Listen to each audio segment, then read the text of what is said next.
from 6,000 pesos na clothing and uniform allowance ay magiging 7,000 na ito.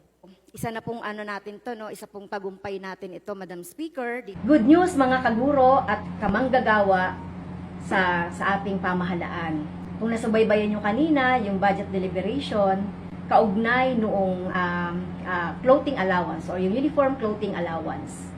Magiging 7,000 na yung 6,000 na clothing allowance para sa taon 2024. At ito ay ito ay pagpupugay din sa inyo na talagang kumilos para tumaas yung ating mga benepisyo. Kung matatandaan ninyo, meron tayong panukalang batas na dapat ito ay gawing 10,000. So, isa itong step na para makamit natin itong 10,000 at magbunyi tayo dahil sama-sama natin kinilusan itong dagdag na benepisyo, 7,000 uniform and clothing allowance para sa kawani ng gobyerno.